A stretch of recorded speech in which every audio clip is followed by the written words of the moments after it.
There's a warrior principle that most people will never understand, just because it goes against everything we've been taught about our own minds. Miyamoto Musashi, one of the greatest samurai who ever lived, discovered something that changed everything. You cannot defeat negative thoughts by fighting them. The moment you try to remove a negative thought, you've already lost the battle. And today, I'm going to tell you the story of someone who learned this the hard way. I need to warn you, this is not your average motivational video, and by the end, you'll agree with me. Fear does strange things to most people, not to you. Your fear doesn't break you, it makes you stronger. Musashi wrote in the Book of Five Rings, "Think lightly of yourself and deeply of the world." But what does that actually mean when your mind is drowning you? When anxiety wakes you at 3 a.m.? When fear follows you like a shadow? In this video, you're going to discover why trying to remove negative thoughts is like trying to remove your own shadow. You're going to learn the ancient principle that Musashi used before every battle, a principle that kept him alive when one wrong move meant death. You're going to meet Nicholas, a man who had everything: career, relationships, future, and watched it all crumble because he was fighting a war inside his own head. Until he learned what Musashi knew centuries ago, the problem isn't the negative thoughts. The problem is believing you need to fight them.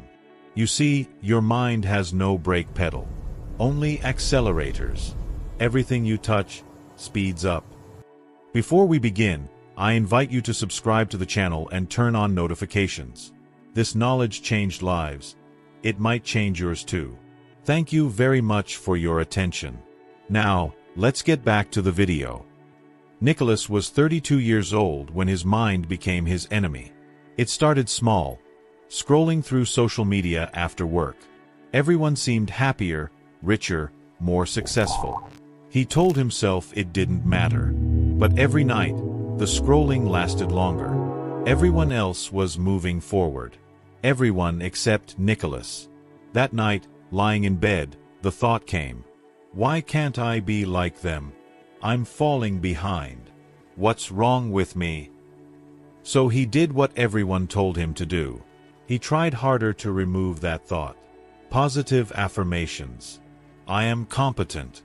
I am successful." Over and over, like a mantra. But here's what nobody told Nicholas. The mind doesn't understand removal.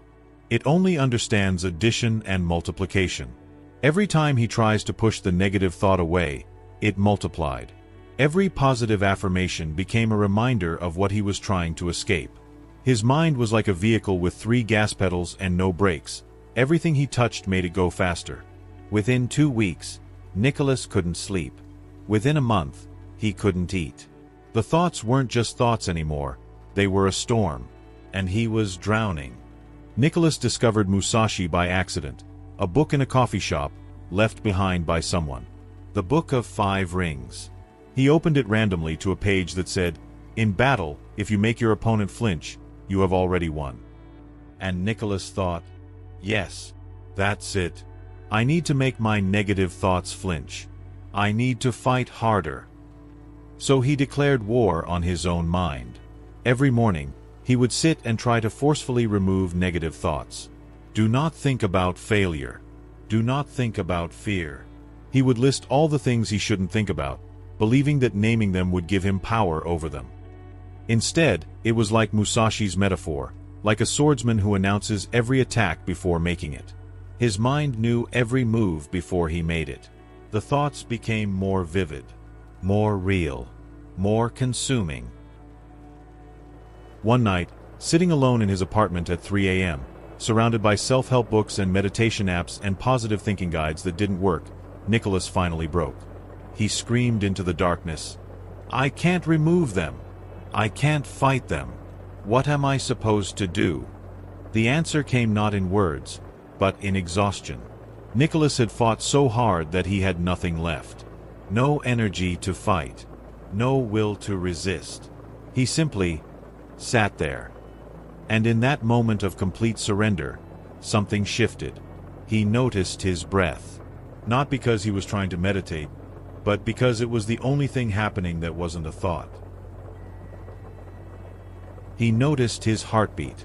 Steady. persistent, alive. And for the first time in months, Nicholas realized something profound. He was alive beyond his thoughts.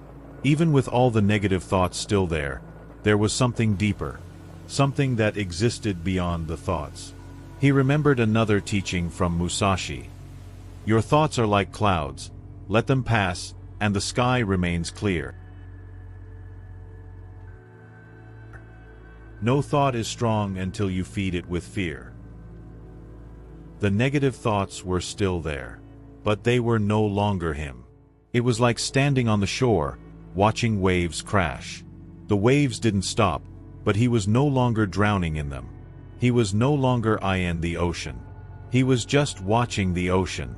Over the next weeks, Nicholas didn't fight his thoughts. He didn't try to remove them. He didn't replace them with positive ones. He simply practiced what Musashi had practiced before every duel, creating distance. Not distance from the enemy, but distance from his own reactions. Space between stimulus and response, between thought and identity. When a negative thought came, "You're a failure," he didn't fight it. He didn't believe it. He didn't try to replace it. He simply noticed, there's a thought that says I'm a failure. That tiny shift, from I am a failure to there's a thought about failure, changed everything. Musashi wrote, "Think lightly of yourself and deeply of the world." Nicholas finally understood the meaning of that passage from the book. To think lightly of yourself isn't to have no thoughts, it's to hold them lightly, to not grip them. Listen carefully, because this is the principle that will save you. Negative thoughts are the poison you're drinking, hoping someone else will die from them. For example, when you're angry at someone, you think you're hurting them. But check your blood work after 5 minutes of intense anger and negative thoughts about them. See what's happening in your body. You're poisoning yourself. The same is true for trying to remove negative thoughts. You think you're fixing your mind, but you're actually creating more of what you're trying to escape, because there are no subtractions in the human mind. There is only addition and multiplication. So what's the answer? What would Musashi do? Create distance, not through force, not through fighting, but through a simple recognition. You exist beyond your thoughts. Close your eyes right now, even for a moment. You still exist, don't you? Even without seeing, without thinking, you're still here. That you, that fundamental aliveness, that's what matters. Focus on it. Your breath, your heartbeat, the sensation of being alive. Not to escape thoughts, but to remember that you are larger than them. This is the end of suffering. Not because the thoughts disappear, but because you stop identifying with them. There's you, and there's the vehicle of body and mind that serves you. When you sit in a vehicle, it should go where you want, not where it wants. Right now, most people's minds are driving them, taking them to destinations they never chose, making them miserable in a vehicle that was designed to serve them. The greatest warrior principle isn't about defeating enemies. It's about understanding. The only battle that matters is the one between you and your mind. Win that battle, not through force, but through recognition, and every other battle becomes easier. Nicholas learned this. Now you know it too. Distance, awareness, space, that changes everything. Thanks for watching until the end. Remember to subscribe to the channel and turn on notifications. If this knowledge helped you in any way, please leave a like. This motivates us to continue our work. And remember, you are not your thoughts. You are the one who notices them. See you in the next video.